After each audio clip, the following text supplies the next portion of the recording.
You're listening to the FitMIND FitBODY podcast, where we explore the connection between running and positive mental health. We do this by talking to runners from all walks of life who generously share their experiences with us. So you don't miss an episode, I've created an email list for you to join. Check the show notes for more details. Without further ado, I'm your host, Michelle Frost. Let's get moving.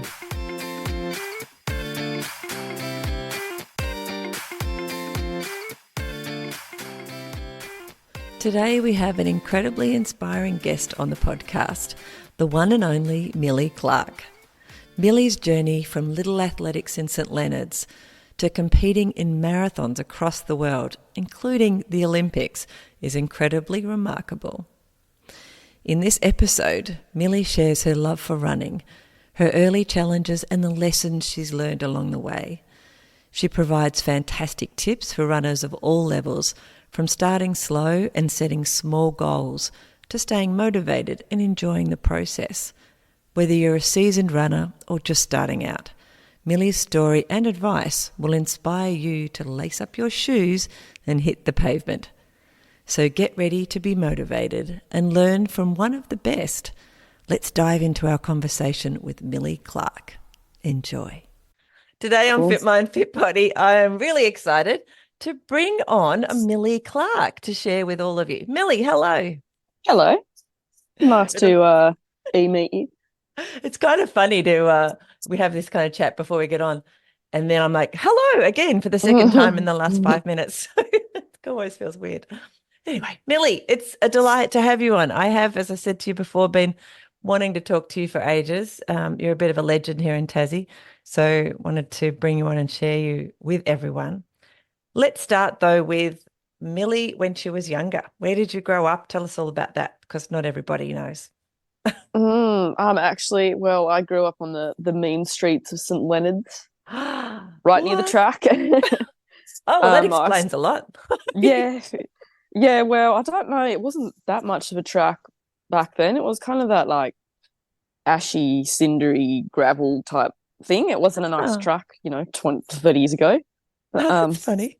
Yeah, grew up on Benvenue Road, just up from the corner shop in St. Leonard's. I'll give St. Leonard's a shout out. I still love it. We had a really nice big, not a big house. We had a big kind of yard and heaps of trees, and when it was autumn, all the acorns would come down and we'd play in the leaves, and we tried to skateboard down the giant hill because it's a really steep. Don't know if anyone is familiar with Benvenue Road, but it's a super steep hill. We'd tear down the hill there, and my brother and I, and yeah, that's kind of where I started, I suppose. So did you have a very sporty background? I know your family has a bit of sport in them. Yeah. As I said, bit of a legend. Yeah, look, I've grown up around sport. I think one of the earliest memories I have of sport is my dad used to coach footy, and he used to bring me along to the footy games, and I'd hang out in the change room as a 3-year-old, like tearing around the change room. And yeah, Mum's always been into gymnastics, and I did gymnastics when I was little and was always outside, backyard cricket. So I was definitely one of those people who was outside more than inside. Yeah. Sport's just been part of our life since we were really little. So it was one of those sort of typically, I suppose from a distance, when we think about Australian childhoods, we often think about them being really active and often quite sporty. It sounds like yours was that kind of, that picture of an Australian childhood. Yeah, 100%. That's me. And I got into running. I did little athletics I started when I was 4. Oh, wow. That is young. Yeah. And I just loved it from the very first day we went. Every Saturday I couldn't wait to go. Hated cross country, which is funny. Hated cross country. But really loved little athletics. And yeah, just every Saturday morning was the best when little athletics was on. Can you remember what it was you really liked about it, what you were looking forward to? as a kid? Um, to be honest, I really liked winning. Yeah.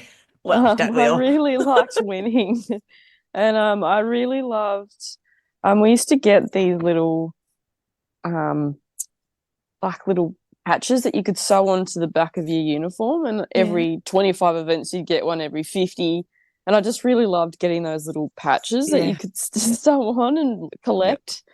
And I liked setting myself goals, and I'd always have one for the long jump. And when I'd gotten the goal, I'd color in the box or, write it down on the Yeah. stick it on the fridge. I just really loved that part of it, just being able to tick boxes and set goals, I suppose, is really, um, I guess what I really liked about it, just the challenge of something new and different.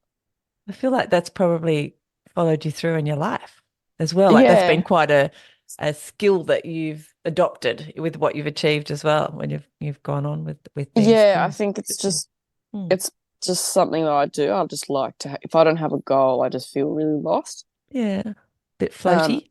yeah, no matter what it is, like it's teaching, whether it's something to do in the kitchen, Yeah.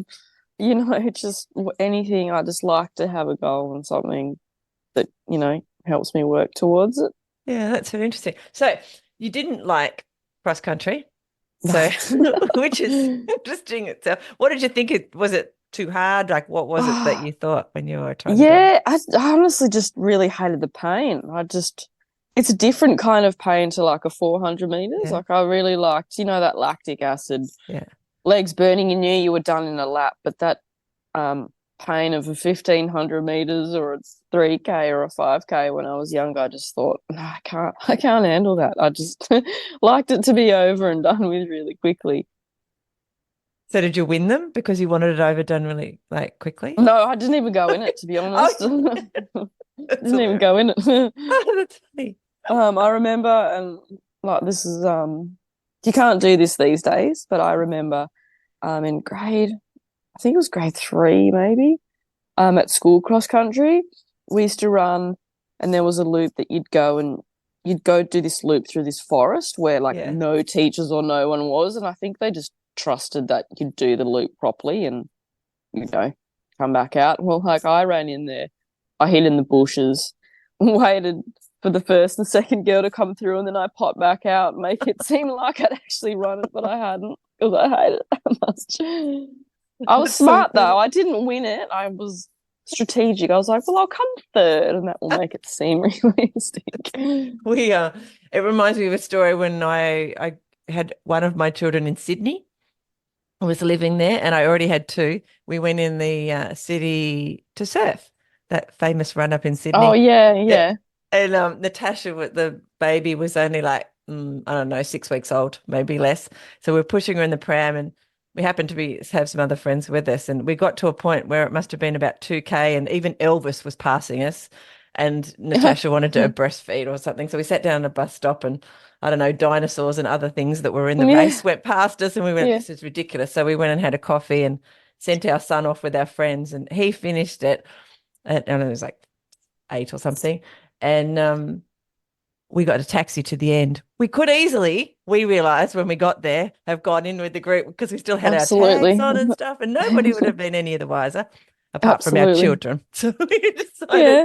probably shouldn't do that. I'd still need to go No. back and finish that one actually. Yeah, you should. It's a good bucket list item. I've done it a few times and it is good. It's a really good race. It's like a party. It seems like a Yeah. party one because there's so Yeah. many, so many people and that in the waves and all of that. It's quite a different Yeah. Unless you're experience right from. up the front and have a clear cut run, Yeah. you're kind of just in it for the fun. Yeah. Yeah. Yeah. And I think the trees, I don't know whether you noticed that there was like trees were covered in clothes. Yeah. Everybody was throwing their clothes up Just into chuck, the tree. yeah. Yeah. That's the first time I'd seen that. I was like, whoa, There you that's go. crazy. Yeah. Anyway, that was in the year 2000, Olympic year, because we Yeah, lived in that's what I Sydney mean. then. You couldn't get away with that these days because they've got all Mm, these fancy chips on there and they make sure you go through all the exactly. Exactly. checkpoints. Yeah. Actually, another side story, maybe I don't know if I know David Thomas pretty well Yeah. since he was a kid, and he did really well in the Melbourne Marathon one year, in just one of those blue singlets. Like, he used to just, it didn't look like a runner. It just looks like someone Yeah. who just stepped off the street. He came Yeah. like second or third in Yeah. He's in the phenomenal Melbourne like that. Marathon. But they Yeah. didn't believe him. Oh, So didn't they had, they? No, yeah, they they had to wouldn't. go back. This is quite a few years ago. They had to go back because his mum was telling Oh, me they had to go back and check all of the videos to yeah, see to make sure. that he actually had run, the whole thing. So that was kind of another really interesting story Yeah. like that. Um, Oh, that's cool. yeah, it's kind of funny. I know that you've done well on Melbourne Marathon. Yeah. Before we get there though, so what was school like? So you were enjoying sport, obviously, apart from anything that was longer than a 400-meter, maybe. Yeah, yeah. Um, what was school like for you? Did you Um, enjoy school? yeah, I loved school. It's probably why I'm a teacher now, so I can go back to school. Yeah.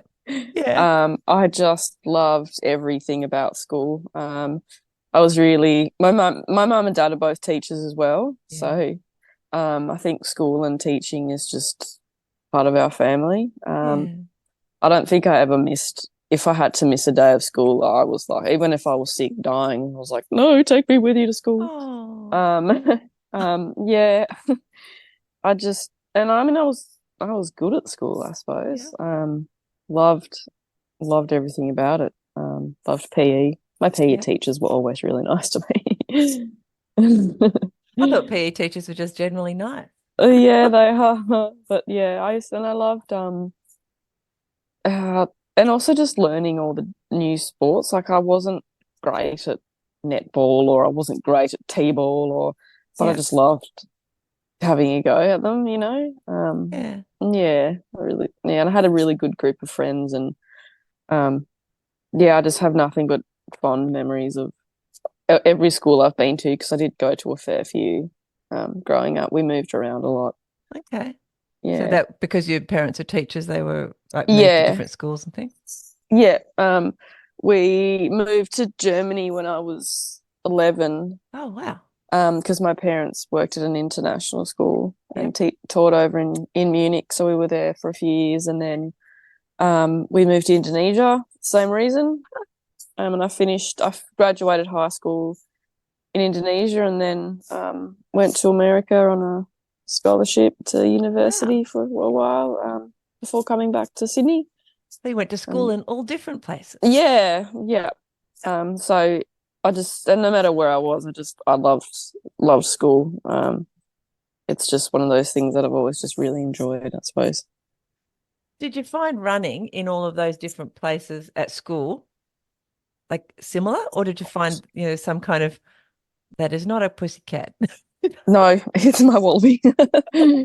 Oh, that's so cute. I don't know. Sorry, I just want to talk about the wallaby. yeah. Um, Sorry, she just jumped up on me.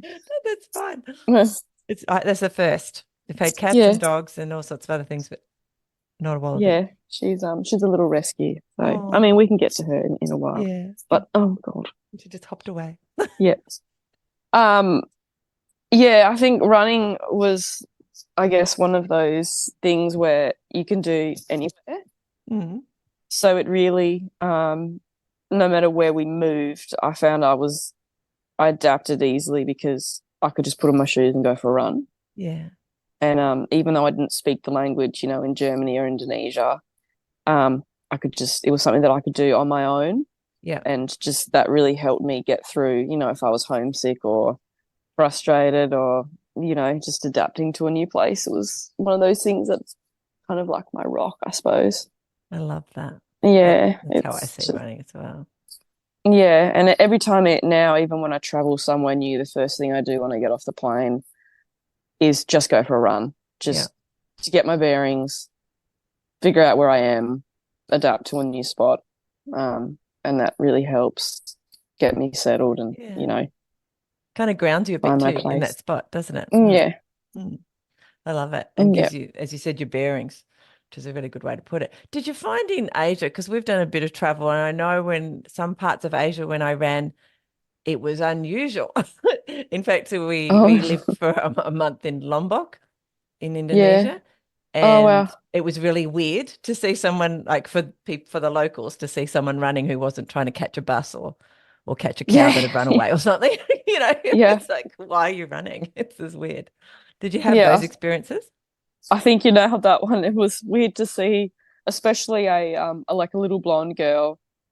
They were just like, "What is this?" And I'd try to. I think they really liked because they don't. They like the hair on my arms. I just wanted to like pat my arms and just like they were really fascinated with it. But it was kind of cool. I did do a few road races, and that was a whole new world. But they were Mm. really respectful and just kind of in awe of who I was and what I was doing. And so they were really, oh, can I get your autograph and can you touch this for me? And it was just, it was really, yeah, it was really interesting. But it was cool. I love it. It was. Yeah. We had some interesting experiences in some parts of the Philippines running Mm. in some lower socioeconomic areas, like some kind of even tragic where you're running along and people are sleeping on the streets and things like that. And you kind of realize you're doing this thing that's, I don't know, we're running and we're lucky, we're blessed, whatever words you want to use, that we can just, Yeah. this is a hobby we're doing. We're just going out running, and these people are striving, just trying to survive, I should say. They're surviving by their wits, and going for a run just seems so removed from what their day-to-day life is. It just sort of was quite a stark contrast in a few places we went. Yeah, I it remember. is. Yeah, I remember a few times where you'd go for a long run and we'd kind of drive out of the city because where I was in Indonesia was in Jakarta, but we'd Yeah. drive kind of out of the city to get to the, rice fields and Hmm. smaller little villages, and you just run through these. We'd run through, people's little village, and it was just to see where they lived and how they lived. It was really eye-opening for me. And but you know what, they were so polite. They'd like run Yeah. out of their little huts and say hello. And Yeah. I think that also just mm, helped me appreciate what we have in Exactly. Australia a Yeah. lot more. And you can't really see that until you see it. Do you know what I mean? You've got to be Like immersed it's in it a bit, don't you? Just yeah, understand it. yeah. But it was a great experience, and I think yeah, it's definitely taught me a lot about the Mm. world and how much I appreciate running in a clean, nice environment. Yeah. Or the fact that you can run, that it's part of Yeah. our everyday life. We're able to run because we already have somewhere to live and some food to eat and things like that. Yeah. It's quite interesting. Anyway, I didn't expect to go down that There you go. track Yeah. with you, Millie, at all. Yeah. So, all right. So you get to the end of your high school and you decide to go teaching. So what kind of teaching did you study? Well, no, Or I tell us what didn't happened. actually. There you When I go. finished when I finished high school in Yeah. Indonesia, I got a scholarship to a university for running. Hmm. Funnily enough, it was for 400-meter hurdles. It wasn't even for long distance running, Wow. um, which was great. And that's something that I really wanted to do. I really wanted to be independent, be on Hmm. my own, get a scholarship, go to America, go to the Olympics, go do good things over Yeah. there. Yeah. Um, when I got there, however, I had to do one of those, those VO2 max tests Yep. on the treadmill. The way I like to explain it to people is, or my kids anyway, I say it's kind of, it's a test where you find out whether you're like a Jeep, likes to go off road, just in cruise control, or if you're a Formula One race car. And what did And you here I find out, was, Millie? here I was thinking I was a Formula One race car. I'm like, no, I'm definitely a sprinter. Anyway, I did this VO2 test, and it turns out that no, they were like, no, you're a long distance runner. I was like, no, no, But I hate cross country. no, no, I know. I have a strict 1 lap policy. I don't go further than 1 lap on a track. So that was a bit of a shock. I had to do cross country when I got there, and I hated it. I came last, and I hated it, and I was convinced I was going to come home and I was going to quit. And yeah, I just didn't. Because I think because I'd been used to winning and Yeah. having a lot of Yeah. success, to all of a sudden Hmm. be last, worst on the team. I was just Yeah. really frustrated. So I did that, and I think I came home at Christmas time, and I said to my parents, I was like, I'm done. I don't want to go back. And my parents are really great. They were like, no, you're not quitting. you're not a quitter.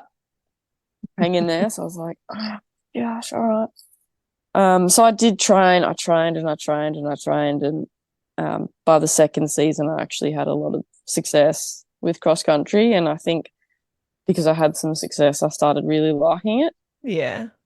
Um, and I ended up doing quite well in the NCAAs over there, and really found that I did enjoy cross country, and that I really loved America. So I was like, cool, I'll stay.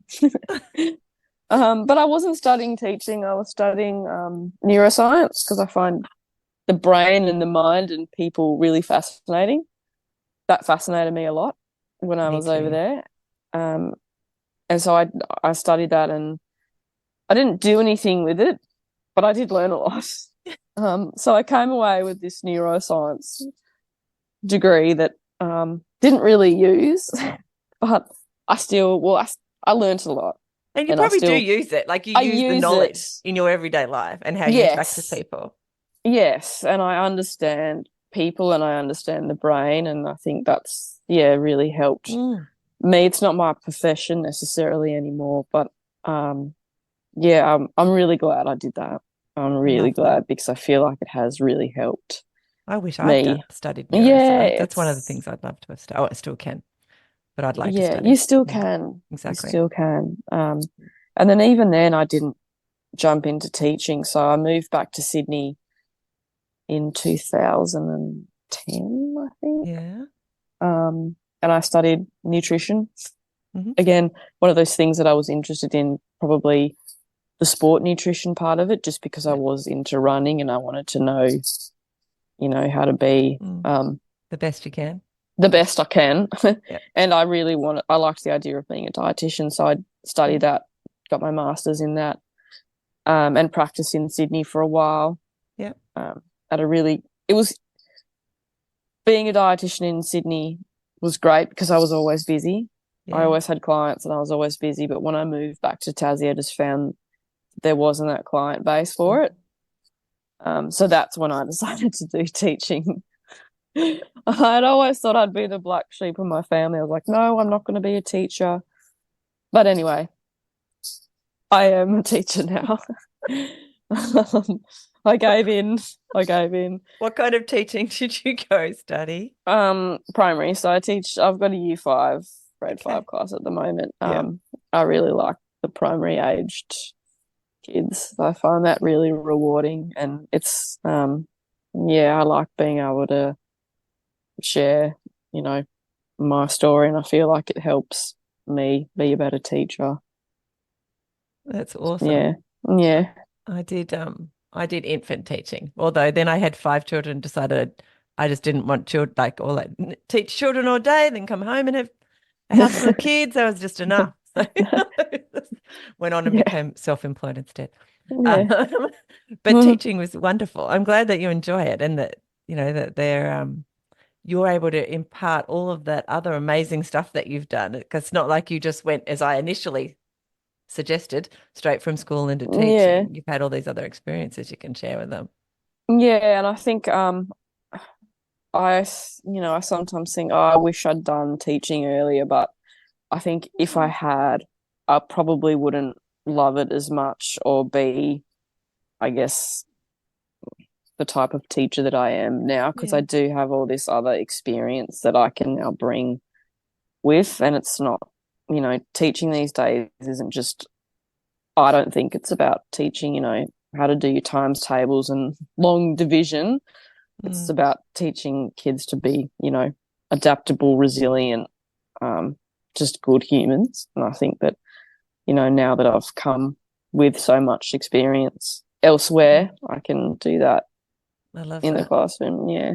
Because if you think, like when I did teaching a long time ago, the internet kind of vaguely existed, but not really, and certainly wasn't that accessible at home. Whereas now, the information of the world is at your fingertips. There's nothing you can't find out or learn how to learn, but it doesn't teach you the other things, the interpersonal skills and all the other things that you were just talking about there, and the resilience and adaptability. So that's, it's interesting that you put it that way. I really like that, because I think it's true. while you were doing all these studies and then all these careers, what was your running doing?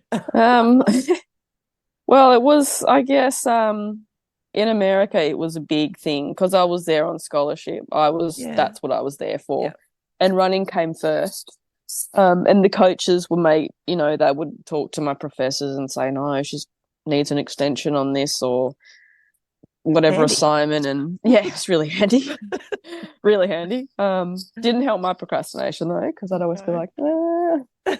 Um, it was always a big thing. And kind of, I think when I realized that I could potentially go far with it, I put it first, but I also knew that I didn't want to have just running with nothing else. Mm-hmm. Because you can't run forever. So I thought, well, I need a career to fall back on. Mm. Um, so I did a lot of part-time study, Yeah. so that I could have time to train. Um, I think the craziest time in my life was when I first moved to Sydney because I was training full time. I was uni, and then I was working at Coles, checkout chick, to try Oh, and wow. pay the rent. It was, and I look back at it now, I'm like, I honestly don't know how I did it, but because I was just so motivated, and I Yeah. thought I don't have any other choice. So I just made it happen, I suppose. I was getting up at like 3 or 4 in the morning. Oh, that's Um, amazing. yeah, and I couldn't do that now.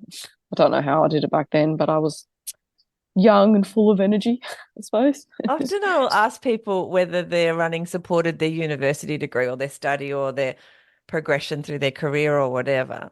But for you, it's almost like those other elements of your life had to support the running because the running was at such a high level. Like Yeah, it was almost for many times in your life, I assume, it feels like the running was the most important part of your day. You had to fit the running in first, and then everything else had to shuffle around it, I suppose. yeah. And that's what I did because I always made sure my training was done in the morning Hmm. first. I just, if it was in the afternoon, I think I'd be too exhausted or Yeah. so I made sure I always did my run first, and I still do it now. I Yeah. do my running first every morning, um, and then everything else I try to fit in where I can around it. Mm. So all my shifts, at Coles was 6 p.m. till midnight, or just to make sure that I'd done my run and been to uni. And that's just what I did, and that's just what I've always done. So I didn't really know any different. I did it Yeah. at school too. I used to train for school. I'd get up at 4 o'clock in Indonesia and take myself off to the Mm. track and have a shower at school and then go to school. And I think that's just me. It's just what I do. Um, yeah, Because running, like it's not like you've ever not been a runner, really. yeah. It's always been there. Um, can you reflect on times during your life where running has been the place where you've gone to nut out the things that are going on in other parts of your life, or has it always been that way anyway? Like running's always been that place where you nut out when things aren't working out. Do you know what I'm sort of asking? Yeah, and that's what I like about it in the morning when it's dark and it's Mm. quiet and it's just you. I don't run with music. I never have. Okay. I never will. It's just my time to think. Yeah. If there's something going on, I really deal with it on my run, Hmm. if I have to. And actually, it helps pass the run time. Like if you're out Yeah. there for 2 hours, it probably doesn't take 2 hours to think about, you know, resolving a problem. But for the first hour, I think I'm going to spend this hour. I'm going to get to the end of the problem. I'm going to have a solution, and then I'm going to let my mind go somewhere else and just enjoy it. And I think it really does help with that. Just maybe with the extra blood flow, and Yeah. you can think a bit more clearly. You got the wind in your face. It's just nice being outside, doing all that. I think it really helps. It just helps calm you down, and then it makes, I don't know. I finish a run and I think, oh, maybe that problem isn't so bad anymore. Yeah. You Yeah. know, it just maybe it's the endorphins that also kick in. You think, oh, it's actually probably not as stressful or as bad as I put it out to be before I went for that run. It gives you a bit of perspective. Yeah, Mm, yeah, that's yeah, true. I love that. What do you think motivates you? Because you're obviously very driven from the time, even, mentioning at 4 being, really driven to want to win at Little Athletics, or once you started winning, maybe being more encouraged, wanting to go to Little Athletics because that was one of the drivers for you. What do you think yeah, drives you though through all this period? Is it just that you've done well, but you haven't always done well, I assume? Like yeah, even you said when you first went to America, weren't doing well straight away. So what do you yeah. think drives you to keep Um, striving? yeah, I liked winning when I was at Little Athletics, but um, I soon found out that winning actually, I didn't really care about winning. Hmm. When I started, competing on bigger stages, going to world champs. I got 13th, but I didn't care that I hadn't won. What I Yeah. cared is that I'd run a PB. And I Yeah. think now for me, it's more I I just want to see how far or how well I can do. I always think that I can do better, and I Hmm. always want to be better. Um, and I would just hate to get, to the end of my life and think, oh, I didn't actually probably give it the best that I could, or Hmm. I probably could have been better. I just want to know, what I can do and how I can be better. I think that's what really motivates me, just to know that it's me against me and how can I make sure I've, done my best. You want to be the best version of you that you can. Yeah, and now like I'm not um competing necessarily for the Olympics anymore, or I'm not, trying to make Australian teams. I still want to know what I can do while I'm, teaching full time or, getting settled into a family or that kind of thing and just know what I can manage. And, what if I can do some local races and run really well, I think, and be happy with that. That's still what motivates me now. I love that. Um, if you look back in your sporting career, what are some of the highlights for you? Um, yeah, good question. There's a few. Starting early. I think when I was 11, we used to have the Pacific School Games. I'm not sure if you've don't even know if they do them anymore. I I got I have heard picked. of them. I Yeah, have some family members who did well as a child in basketball and some other things, and they've yeah. been in And I think various representative stuff. it was in 2000 and I got picked for the Tassie team for running. And I went in the 200, the 100 and long jump. Hmm. And it was the first time that I'd ever competed against anyone outside of, Australia. Um, Wow. and we went to Sydney, we went to the Olympic track, and it was a big deal. We did the whole like opening and closing ceremony. We got to Oh. test out, the track before the Olympics were on, and I thought I was going to get absolutely flogged. Dad was like, "Now, you do know, no one's expecting you to win like you normally do." I'm like, "Yeah, yeah, cool, cool." Um, but I did. I got second in Awesome. the long jump, and I got third in the 200 meters, and that was like the biggest thing ever for me. I was just so proud of that because it was, I guess, for me, it was like reinforcing like, hey, you actually are talented, and you might, Yeah. be able to go somewhere with this one day. And then I was on the back page of the Sydney Herald on there's little old skinny me running against these like big, like black chicks from wherever in West Indies or something, and I'm just this little scrawny girl on the back page of, and that was really cool. I I was love so that. happy with that.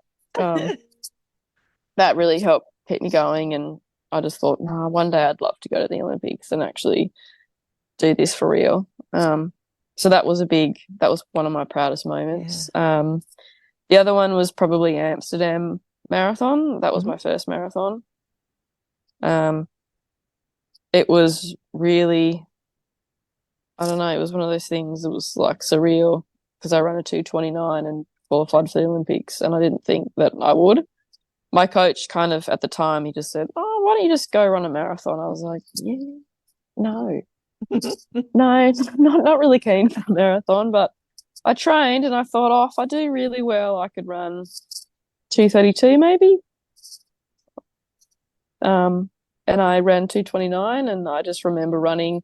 The race finishes, you go through into the Olympic Stadium, and I remember there's the Olympic rings as you run into the stadium, and I hadn't looked at the clock the whole time. I didn't look at my watch. I'm just like, I'm just gonna run. I'm just gonna enjoy it. Didn't look at the clock, and I came through and I saw like 2:28 on the thing, and I was like, oh my God, I think I'm going to go to the Olympics. And I just started crying. There's like videos of me running down the 100-meter stretch, just crying. And everyone at the end's like, are you okay? I'm like, yeah, I'm just really happy. Like, can't you tell?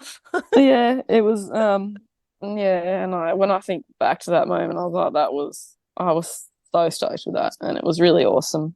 My mum came over with me, and all I wanted to do at the end was just try and find her. But searching through a crowd, and it was really, that was probably my proudest moment, I suppose, because Wow. I realised that I wasn't confirmed, but I'd realised that I'd probably qualified for the Olympics. Again, it was one of those things I didn't think that I kind of thought I could do it, but I didn't think that I would. Yeah. Especially for the marathon, because I used to hate long distance. And now here I am, like, yeah. That's amazing. Like just, that childhood dream stuff, and then the realization of it coming true, not even necessarily because you actively chased it, but that you put it out there, you kept doing things and it happened. Like it's Yeah. that kind of, which is amazing. Yeah. And everyone says when they're kids, oh, I want to go to the Olympics. But I was like, I'm actually going. It was like, that's, No one can take it away. Like, yeah. it's one of those amazing things. Yeah. So then you went. I went. Was that exciting as well? Yeah. That was really cool. It was not what I expected. But again, I think it would be different depending on where you were. But because we were in Rio, it was just so much going on. It's a cool city. It was so big. Just to get anywhere was like 2 or 3 hours apart. Yeah. The hardest part about Rio was not being able to see my family easily. Yeah. Because we stayed in, the athlete village, which was really cool, but because of all the security, they couldn't really come in and just hang out. I had to go and find them, and then we didn't have phones, and they didn't have phones, and it was back in, this is 8 years ago when the iPhone wasn't as advanced, and it was just it was really hard. That was the hardest part. But beyond that, it was an awesome experience. I loved, seeing all the other sports and just going to the dining hall. Like at the 24-hour dining hall, it's pretty, you can go there at 2 a.m. and it's full. Wow. That's amazing. Every cuisine under the sun, everything. And I just remember like going in there, just doing my thing, and I look over and there's Usain Bolt, like just down the thing. I'm like, oh, that's Usain Bolt. And all these like basketballers, because I love basketball, and seeing all these American basketballers, I'm like, oh my God, fangirl. Yeah, it was really cool. It's a great atmosphere, because I think like everyone's in the same boat. They've achieved, this big dream, and we're all just vibing and excited, and it was really good. I love that. I love it. And so how did it feel to actually get out there and do the race? This thing that is there a lot of pressure? Do you feel lots of anxiety before, leading up to your event? Yeah, and I think that's like self-inflicted pressure and anxiety. Before I went, I set myself a goal that I wanted to be first Australian over the line, and I wanted to be in the top 20. A lot of people said to me, oh, just relax, you've made it. You've made the Olympics. There should be no more pressure. I'm like, yeah, now that I've made it, that's not enough for me anymore. It's Yeah. that I always want more. What's the So I set next? my, Mm. yeah, I just needed another goal. And I said to my coach, look, I think I can come top 20 here. Um, and I want to be first Australian. So at the time, the way that it works is they pick the three fastest Australians Mm-hmm. to go. At the time, I'd qualified third. So I was, I guess, the slowest of Yep. the three girls who were there. Um, by quite a fair bit, but I was just like, no, I want to be first. Um, so yeah, I did feel a lot of pressure, but again, that was coming from me, not It's an internal. from, Mm. Australia or whatever. I didn't sleep the night before. I just lay there thinking, oh my God, I just want to come, whatever. Um, but it was good, and it was a good sign because I never sleep before a race. I was like, well, Yeah. this is a good sign. Like, don't sleep, nothing's changed. And when I was running, it was a really good course because it was 4 laps of like a 10K loop. Mm-hmm. And my family were there, my mum, dad, coach, my brother and his fiance at the time. And I said, guys, I'm going to need you to be just strategic. Like every 2K, can you just like spread yourselves out so it's not all in one bunch? So I had someone to keep looking for, Yeah. and that really helped me just stay in the zone and keep focused. And I knew it was going to be really hot. It was like 30 degrees. So I just really took my time. I think I ran really smart. I paced myself really well. Um, at halfway, I think I was coming like 80th or something. And I just felt really good. And I remember at like 30K, I just flicked my coach like a little thumbs up because I saw him and I was like, no, I got this. And I just started getting in the zone, finding my feet. And I ended up crossing the line in, um, someone yelled out to me at the 40K mark. They're like, you're coming 21st or something. I was like, oh my God. So like, I was really motoring, and I finished I crossed the line in 18th place, Amazing. and I was first Aussie. Um, I was Even more just so amazing. stoked. I was so stoked because those were the two goals that I had, and I did that. Um, since then, though, um, the the woman who came third and the one who won, they've both been done for drugs. So Really? yeah, they've been banned and caught. So they had their first and third. So now I'm like, well, I got 16th overall now. Just um, retrospectively. so I just like to throw that in there. I'm like, no, I'm actually Actually, 16th. um, so yeah, and yeah, it was one of those things that again, goal. I needed those goals, and I was really happy to achieve those goals, and yeah. it was just the best. And I loved the afterwards. I just got to hang out and read with my Mm. family, go to the track, enjoy it. It Just was watch it other was just sports really and good. stuff. Yeah. Yeah, it was Yeah. really good. Yeah, the Olympic vibe, there's like having lived in Sydney during the Olympics, there's nothing quite like it. It's pretty No, amazing. yeah, and everyone knows what's going on too. It's just really cool, and just to be able to walk around, with an Australia t-shirt and see, a Canada one or Yeah. Israel or whatever, and just have that connection with other people, and it's really cool. How do you come back? Like I Yeah. assume it was all encompassing the goal just to get there, and then the couple of goals you personally put on yourself for the race, and then it's all done. How do you deal with that? What's your next? Yeah, it was really hard, to Mm. be honest. And for a while after that, I just felt, I don't know, I just was like, I don't really know what to do Yeah. next. Yeah. Um, and, my coach was really great.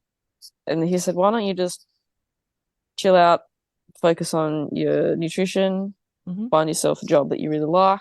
And then, if and when you're ready for the next goal, I'll be here. I'm like, cool. Hmm. I still trained, and ran, every day. I didn't Hmm. want to lose that. But then I really did focus on getting myself a decent job in a good clinic in Sydney, and Yeah. just started doing that.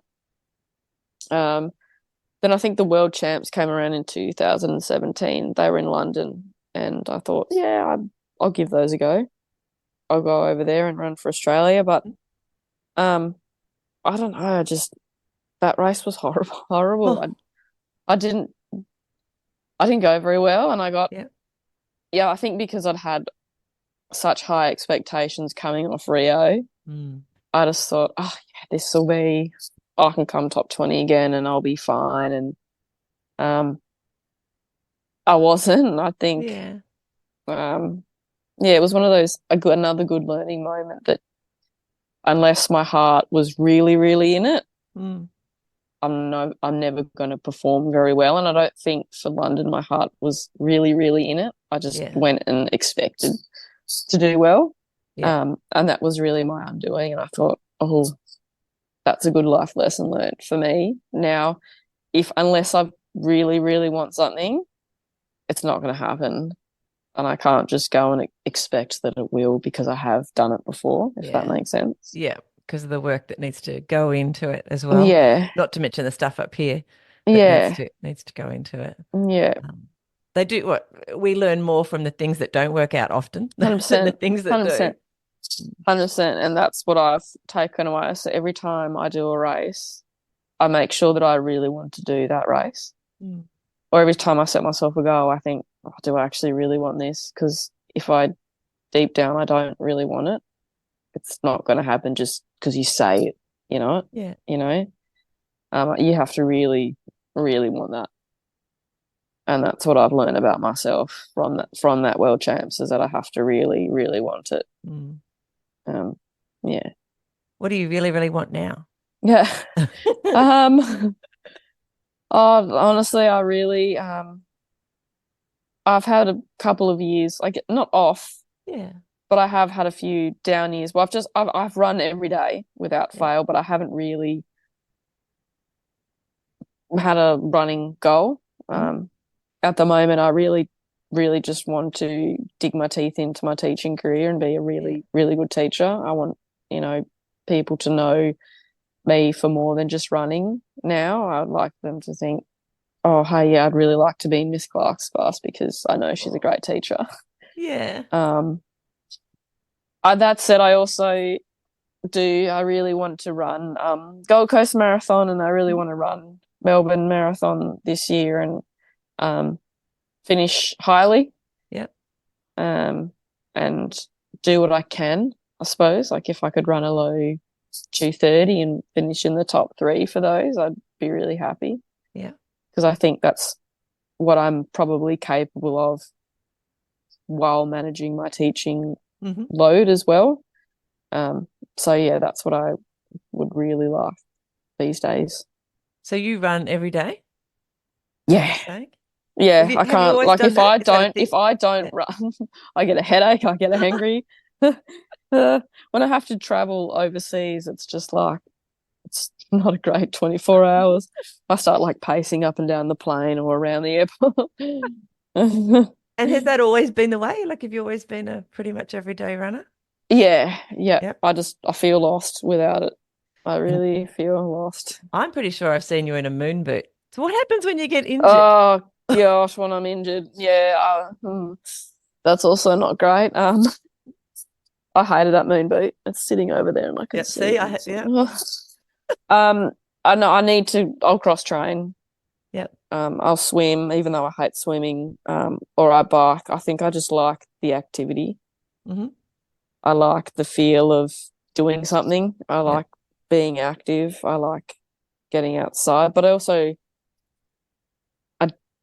I think it is really the running because even when I do, jump in the pool or go on the exercise bike in the gym, it's not the same. I think I just really like being outside and having Yep. that fresh air and, you know, the elements, being Yeah. in the elements. Oh, beautiful. Yeah. We talk about identity a bit on the podcast, like so, especially in relation to having some kind of injury and how that then affects your identity, especially if you highly identify as a runner, which most people tend to, that we get on the podcast. Not everybody, but a lot of people, certainly you. But I suppose because you've got other identities, which we all do, um, Yeah. Although I'm pretty sure that when you can't run, it, as you just expressed, it does knock yourself around a bit and you have to keep moving in some way, but it's not the same Yeah. as the running. And I think that's why it's really important to have something else. Yeah. And that's why I worked really hard to make sure that running wasn't the only thing that I Mm. had. She said earlier. And Mm. make sure, I've got a career and I've got the other things that I can Mm. focus on if you can't run. And that that helped. Mm. I know a lot of people who running, that's them and that's their everything. And when they're injured, they go to a really dark place. Yeah, exactly. And that's, yeah, Um, uh, kind of often if we get around to it, we talk about attaching your identity instead of to just being a runner. I'm someone who wants to be healthy and fit yeah, and I and think expanding it a bit. Mm. that's a great way to look at it, because you can still be healthy and fit without running. Mm. I actually love going to the gym, to be honest. I Yeah. love doing weights. And I think that's something else that, I can still do. And I feel I leave a gym session, I think, yeah, I've still feel fit and healthy. I still feel like I've done something, and you can still have Yeah. that. How long do you think you'll run for, Millie, in your life? Um, uh, It's like a ever, silly question. ever, ever, Excellent. That is the as correct as answer. long as my body will keep going. Yep. Um, I still feel really fresh and I Yep. still feel really young. Yeah. You are young. I'm grateful. Yeah, I'm 35. Everyone's You're like, young. You look like you're about 25, and I still feel like I'm 25. So I'll just I feel keep like I'm going till. 19 and I'm 55. So Yeah, that's great. That's great. Just keep going until I can't anymore. exactly. Yeah. And there's plenty of examples for us out there of people running in their 80s and 90s or whatever, Yeah. still enjoying it. That's the Yeah. plan. Yeah. And I don't like it, could probably get to a point where no, I don't run every day, but I still Mm. want to. And hopefully, if I've got, little kids one day, that I can take them running and Mm. help them run. And they don't have to run, of course. Yeah. They can, do whatever. But I'd still like to be able to keep up in some way, shape, or form. How do you fit everything in now? I know you look back at your past and wonder how you fit it in then. How do you fit it all in now with, a career at school? Because I know that's not just a 9 to 3, Yeah. job. I know that there's a lot of other things that go around with teaching as well, plus your personal life and your running. How do you fit all that in? Yeah. I think it's just about being organized and knowing what my priorities are. Like I know that I need to get up and go for a run, Mm. knowing that, get that done, go to school, um, and make sure that I do have time to switch off of an evening. I just make Mhm. sure that when I'm home, I'm home. I don't Yeah. do, I'll stay out and make sure that I've finished all my schoolwork before I come home. Yeah. It's hard, I'm not going to lie. That's why I think I love Yeah. school holidays and I love the weekends. It's school holidays, everyone, while we're talking at the moment. I know it's great at the moment. So yeah, I always dread when school holidays, but I think it's hard. And there's no way around it. It's hard. It's just one of those things, you just got to do it. And there's no Mm. use complaining about it. It's Yeah. not going to help complaining about it. I Yeah. just have to be proactive in making sure that you've got your priority list that has Yeah. to get done, and then you can do the other things that you want to around that. Do you have any little hacks that you use, like having your gear ready? Or, I mean, I know you Yeah. said you go in the morning and things like that. I've sat here and had this call with people with my running gear on underneath, because if I didn't, that act of having to go and put it on, knowing that I was going to do a run straight after, it's just that one step too far, or I Yeah. might No, not do it because it just have to. So it's making it easier to get. yeah.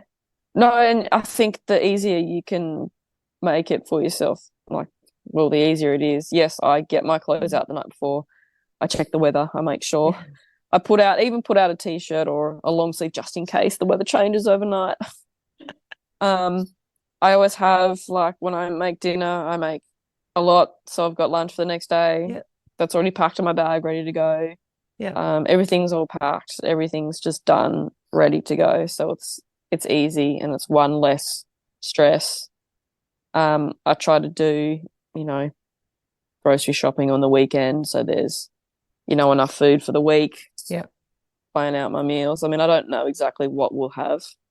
That's what I like to think about when I run. I'm like, what should I make for dinner tonight?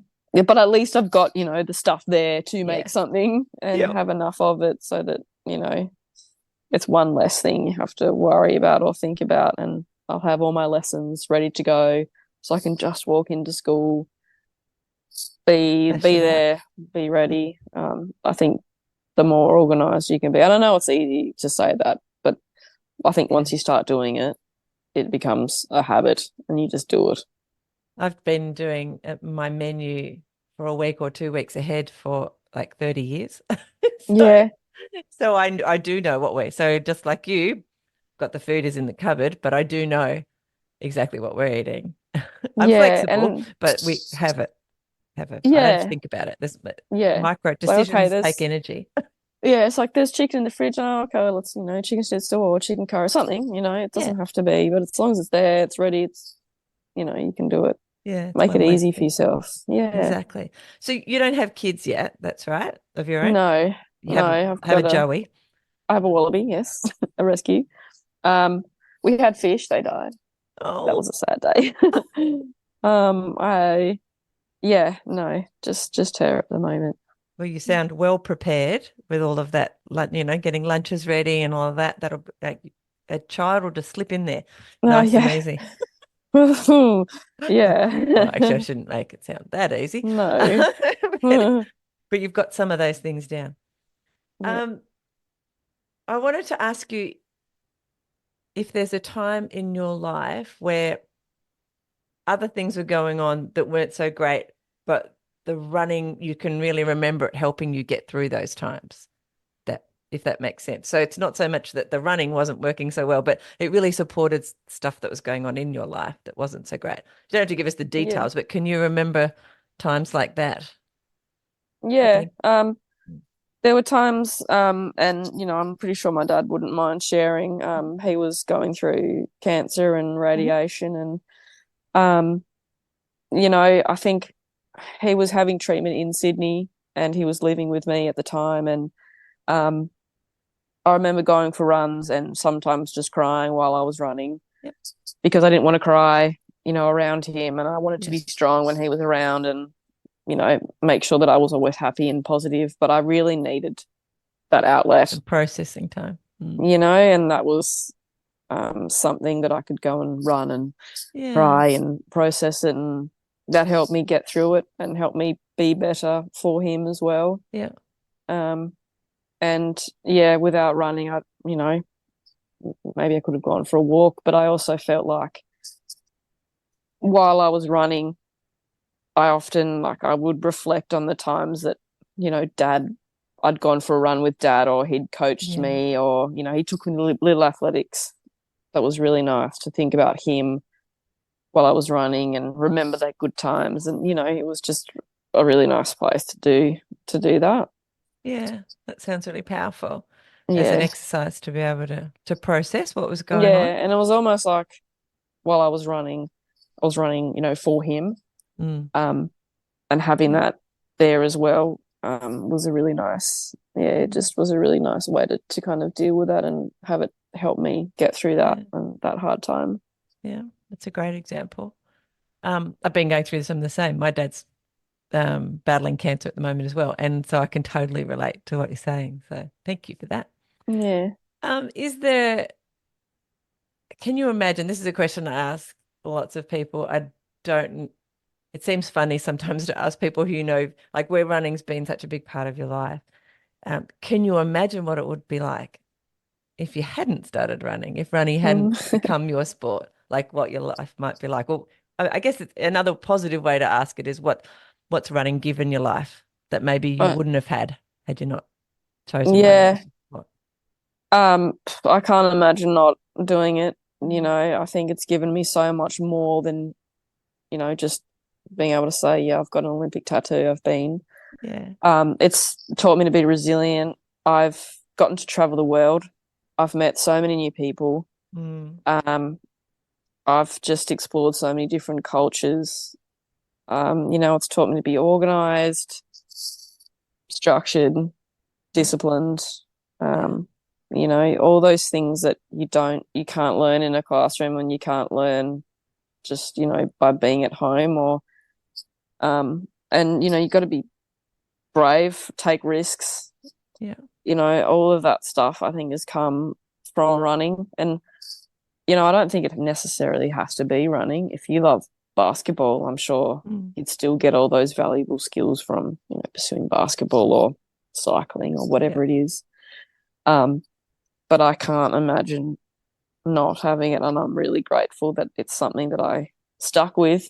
I remember being on the phone to my parents, I want to quit. They're like, don't you dare quit. I just think, imagine if I had, I just wouldn't, Yeah. And I'm lucky, like I met my partner through running, and you just meet people and you get to interact with such cool people that I wouldn't if I didn't. Yeah. I go to parkrun and I see so many people at parkrun just having a good time, doing fun runs. You just see so many, like-minded people that without running, well, that's what brings them together, and that's what's, brought me together with a lot of people, and I'm really grateful for that. Yeah, on the podcast, especially in the beginning, we often talked about people started running to lose weight or to get fit, but they stayed because of the people they met.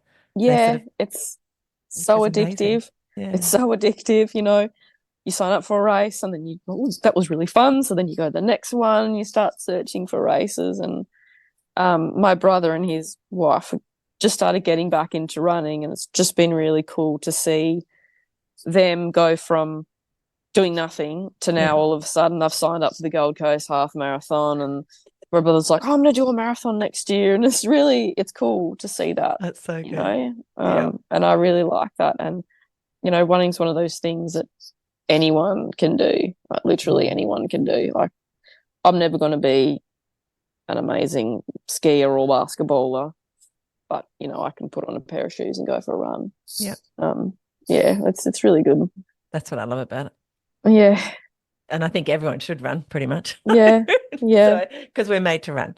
We don't all have to be fast, but we're all made to run. No. Put on a pair of shoes. And you don't have to be, Usain Bolt or amazing at it, but, you can set yourself small goals and, just compete against yourself, really. It's like, well, I'd like to get my park run time down, or I'd like to, set your go to own the goals, running festival. Yeah, just do something really small, and, it's just you. It doesn't really matter who else is doing it. I love that. Do you have a trail run, or are you mostly road running? I think the craziest trail country run I've done is that Bridport one. Yeah. Oh yeah. Yeah. I do love that. No, I don't trail run, and I remember one time in Sydney I got roped into doing this trail run series. One of my friends got injured and they were doing a team, and he was like, oh, I can't, and we've trained and I can't let my team down. I was like, oh, fine, I'll do it. And I hated it. I couldn't believe it. I was getting overtaken by these like 60-year-olds who were just launching over rivers and, parkouring off rocks and stuff. And I was like, whoa, I can't do this. So, look, I like to run on the gravel and the trails, but it's just definitely not for me. I'm a road baby. I'm happy. I'm happy places on the side of a highway. It's so funny. You never know, though, in the future. You're right. You're right. But because as we get older, and you're still quite young, as you get older, your body kind of appreciates the variety of stepping over rocks and doing things that are outside just the, same. Yeah, and I take my hat off to trail runners, because it's something that that's a lot of skill, and I just don't think I'm quite there yet. It'll come. There's plenty of time yet, young lady. Yeah. Is there, of all the amazing experience you've had with your running career, what do you think you can take out of that would help other runners? What kind of have you learnt that might be able to impart to other runners? There's no limits. I think you know, all these things that I just thought I would never do, to actually do them, you're like, wow. And I think what I've learned is that the human brain is amazing.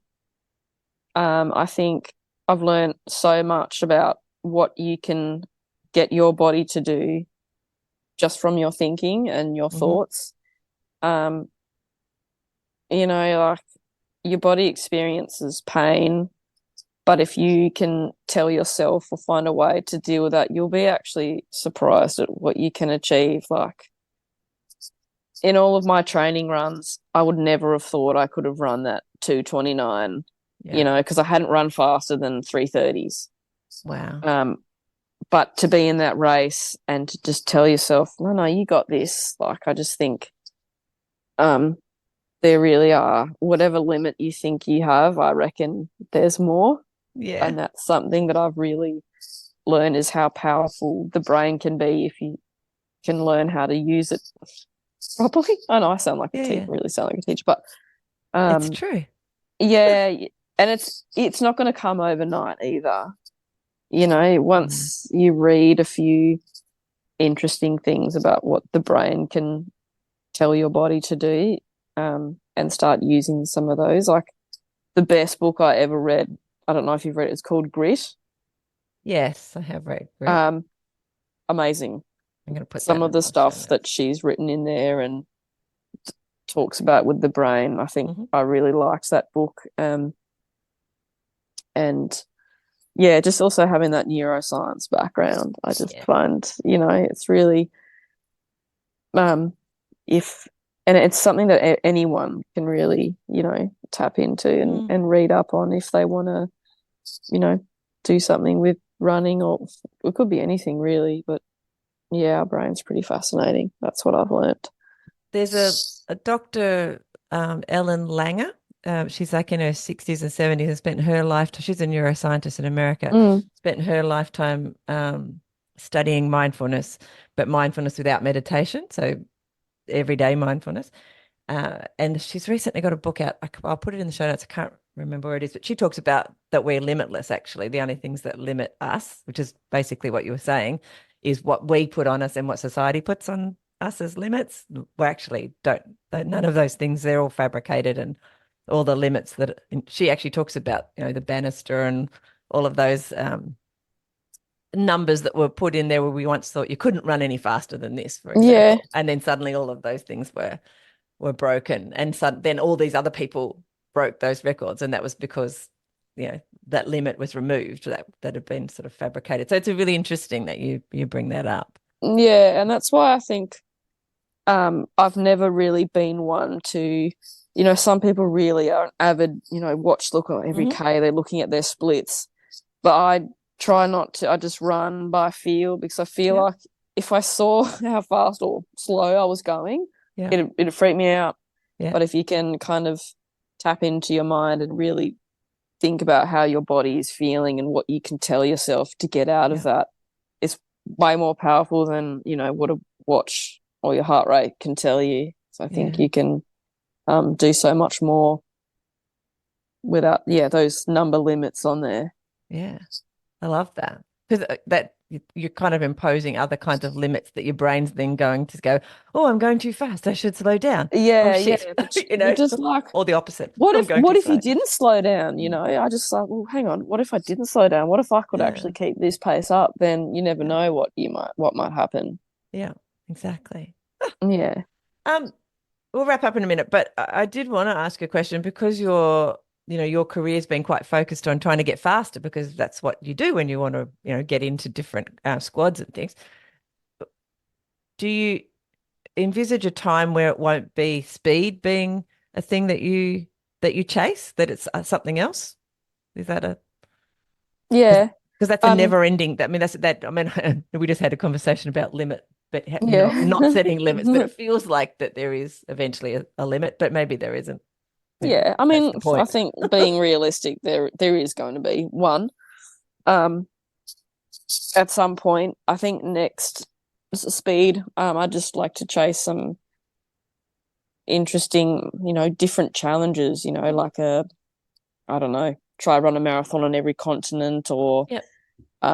24 park runs in 24 hours, Yeah. or, do a big Get charity run, or, backyard ultra.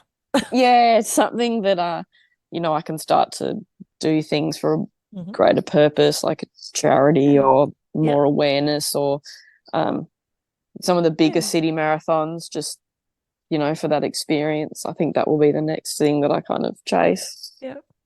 Yeah. Interesting. It's fascinating because obviously, as you said at the very start, it's one of the questions I ask people is, what drives you? Are you goal driven or whatever? And of course, you said in the very beginning that is one of the things that you are very goal driven. So having that Yeah. goal, something out there to for you to chase, to go towards, is what motivates you to move forward all the time. Yeah. That's awesome. All right. Millie, I've kept you for ages. You've been a delight, as I knew you would, and full of so much inspiration and stories that we can all learn from. So I really No, I appreciate you hope so. sharing that stuff with I us. And hope so. I hope somewhere on some run, someone's listening and going, "Oh, I'm going to not look at my watch now." all of those things. Now, I usually say to people at the end, is there anything about running that you wanted to share that we haven't shared? So that's our question, although it's probably very similar to the question I asked you about what you've learnt in all of your illustrious running career that we can learn Yeah. from. So it's probably already ticked that one off.